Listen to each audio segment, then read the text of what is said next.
It's less than 20 days before voters in the City of Charleston District 10 vote for a new councilman. In this edition of Quintin's Close-Ups, I sit down with one of the candidates, Harry Griffin, one-on-one. And be sure to download the free Quintin's Close-Ups app in your Apple or Google Play stores. Yo, Harry, it is so good to see you. Good morning, Quintin. Good to see you too, buddy. Likewise. Well, let me pick up where we left off. Sure. And let me talk to you about the obvious right now. The West Ashley Revitalization Commission. Absolutely. As you know, they unanimously voted to defer a vote for the second draft of the West Ashley Master Plan at its October meeting last night. The West Ashley Revitalization Commission agreed to hold a workshop at its November 8th meeting at the schoolhouse on Magnolia Road. And this is according to the article at lowcountrysource.com. The move sets back the timetable for the final passage of the plan by Charleston City Council. And Charleston County Councilman, that is Brantley Moody, basically says this, quote, "We need to get this right. We don't need to get this fast." So what should be right and what should go fast? It's a great question. I'm glad you're starting off with that because I was at that meeting last night. It was a long meeting. There was a lot of debate on there's 5 really key aspects that they went over, and they specifically talked about completion of 526, Church Creek flooding in the basin. They also took a lot of time to depict the buildings around the Citadel Mall to not be so gigantic. Okay. You know, they originally talked about maybe 9, 10 stories high. Now they're saying 3, 4, 5. But we have to remember that until we have developers purchasing that property, you know, they may change that idea. You know, they might not be okay with 3 or 4 or 5 stories. They may want 9 or 10. But the overall sentiment in West Ashley is we don't want to look like Mount Pleasant. We want to make sure that, you know, we have, you know, plenty of space to park when we go to functions in that area. And I really think that they did a good job of depicting that. But I agree with the council's decision, or I should say the commission's decision, to postpone the vote, because they all were pretty much in agreement that it's a good idea to hold another workshop to better understand the opinions and the ideas of the members of the commission. When you have 19 people on a commission, it's going to be very hard to get one result that everybody's happy with. But if we're looking at a 30-year plan. Okay. Take a little bit of time to go over it. If it bleeds into January or February, no problem, because we want to get it right the first time. When we get it wrong the first time, we do it too quickly, then we may have we have things like a moratorium, which doesn't support stable growth. You know, we do it too quickly, then we might have to backtrack and go and fix it, and that's just going to cost more money and take up a lot more time. So I would like to see them get it right the first time, and I think that they will. I also think it's important that if you move the timeline back a little bit, like they're talking about doing, and I think with pushing the November 8th meeting to a workshop, it will push the timeline back, bleed it into the new year. If you followed the current timeline, you would have a vote by City Council in December. Now, we have 4 council members up for re-election in November. Don't know what the results will be, but let's just say those 4 council members lost their seats and new council members would come in. The December vote would be made by the current sitting council members, not the newly elected. Right. So then when the newly elected enter office in January, you could maybe have a reasoning by them, oh, well, I would have voted differently, or I don't necessarily agree with how the incumbent voted and then I took over. By having the vote with our newly elected council in January or February, then you can really hold your council members responsible for their decision making. I think that's an important aspect moving forward. I have 2 questions. What's really the opinion of these 19 commission members in your mind? I think it's impossible to come up with one opinion besides this. They want to make West Ashley great.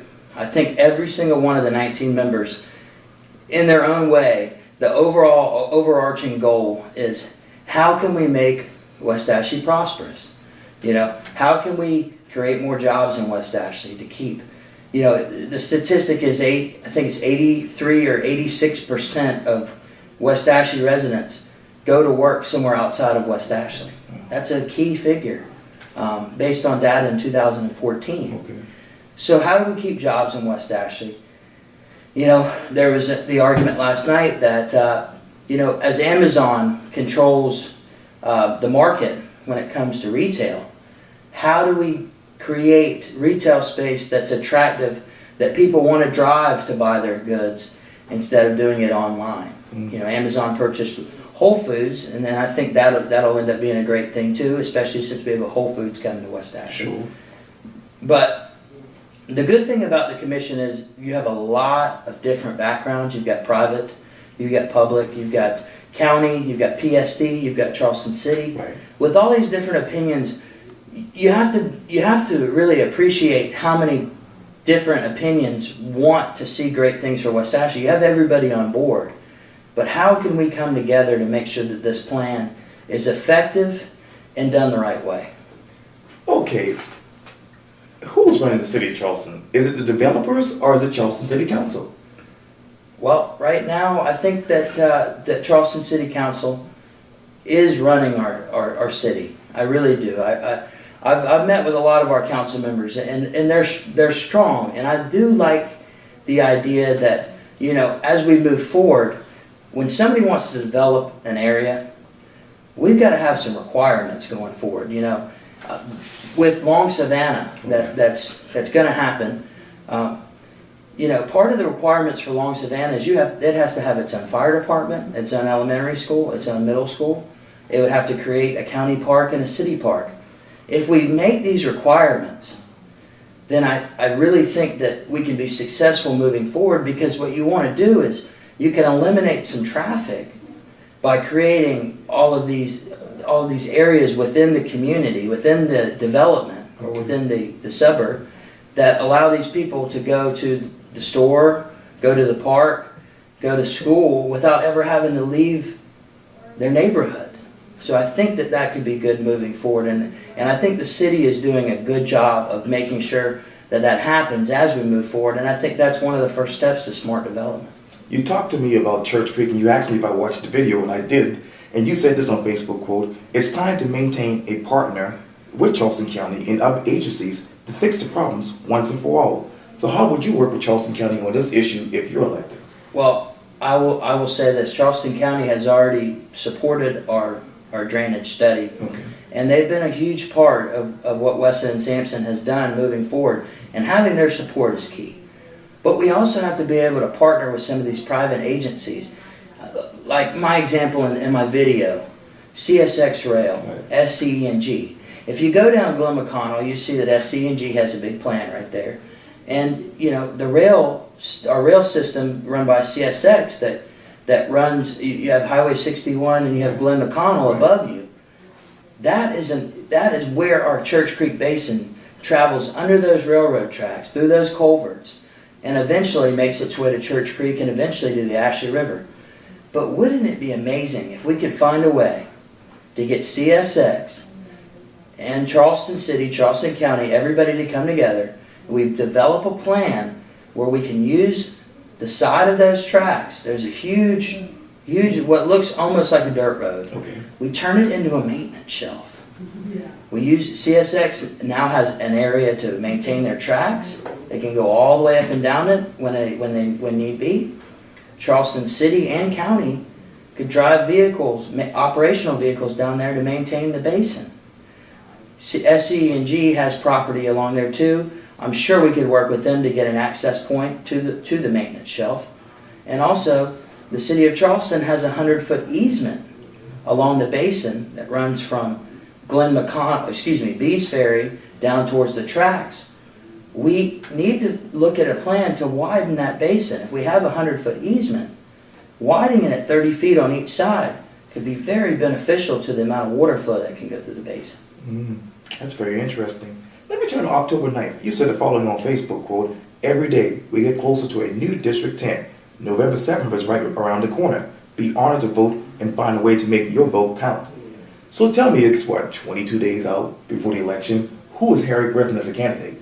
Well, I think that I'm a strong candidate at this point. You know, my youth can be looked at as such a positive, I think, moving forward. Because we have to get our millennial generation more involved in local government. I've gone and spoken to the Citadel, to a lot of the cadets down there. Really enjoyed that. It's been so beneficial. But one thing that I put together a little slideshow, and I told them, I said, this is your opportunity to get involved in your local community, to have a voice. You know, I'm hoping that with my candidacy, we can find a way to get more youth involved. And you know, as I look around, I see it. I see more youth active in local government than even I imagined.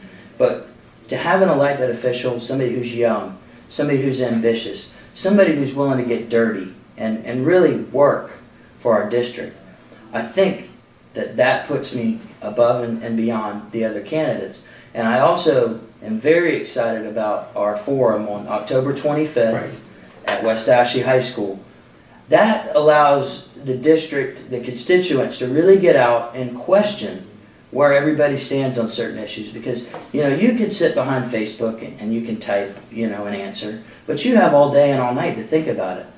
But when somebody asks you face to face what your answer is going to be about a certain issue, and you have to answer it at that moment, you kind of find out the true character of an individual. And on that same day, I'll be hosting or moderating the House District 99 debate at North Charleston City Hall. And to be fair, I have reached out to Dean Riegel for an interview several times by text, email, Facebook, no response. So he's always welcome to come here for an interview if he wants to. Yes, sir. But Harry Griffin, thank you so much for your time. I really appreciate Thank this. you, Quintin. Yes, anytime. Yes, sir. Yeah, thank you.